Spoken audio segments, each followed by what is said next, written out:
And his award is catching up with him as we speak. Here we go. So I guess the ideas are going to go off that way when you win.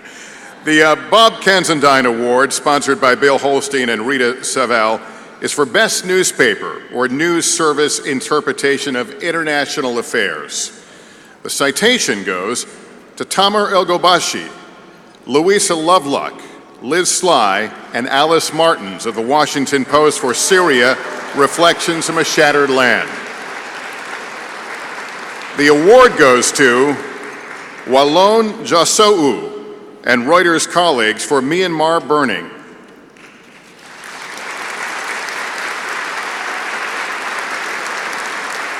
The courageous reporting by two Reuters reporters who were arrested while investigating a massacre in the Myanmar village of Indin, and the fierce commitment of their news organization to complete their journalistic mission led to an outstanding series of articles explaining and exposing the government's atrocities against the Rohingya.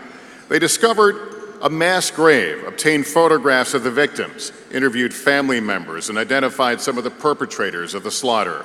They used the incident to open a window on the larger force that enabled the massacre, including the infantry divisions that spearheaded the attacks, the use of social media to incite hatred, and government leaders who turned a blind eye. Walone and Kyaw Soe Oo remain in prison.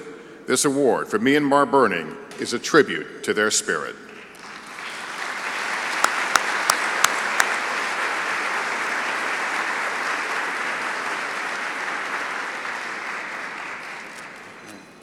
Good evening. I'm Simon Lewis. I'm one of the reporters who worked with Walone and Kyaw Soe Oo on this series of stories.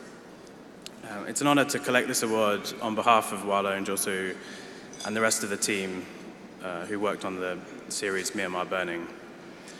Firstly, I'd like to thank the judges. And as you've heard, Walone and Kyaw Soe Oo remain in detention in Myanmar, and they've been there since December 2017. And as we've heard, they were investigating the killing of 10 Rohingya men and boys in the village of Indin and convicted under the Myanmar's Official Secrets Act.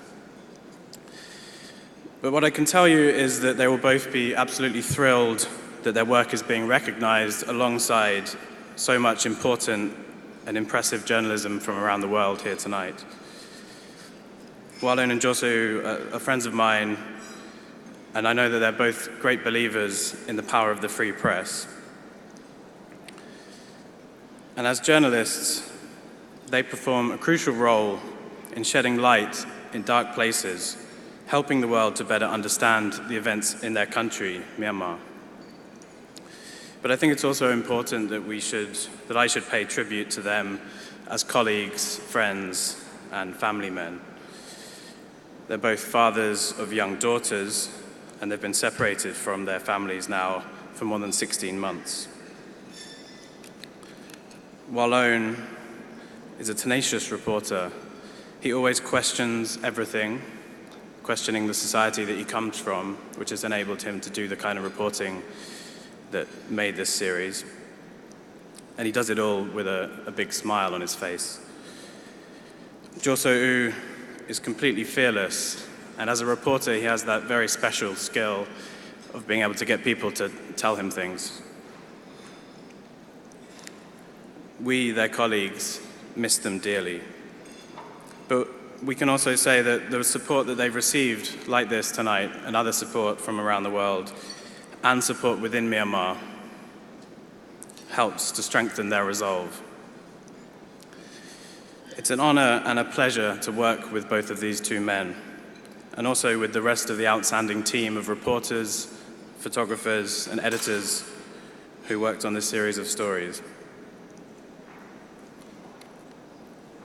I'd like to just thank Anthony Slodkovsky, who was the bureau chief in Myanmar, who led the team who did these stories. There's too many other people to mention, but also the Reuters top editors who've given us the institutional support to do this kind of reporting, and it wouldn't be possible without all those people. Thank you very much.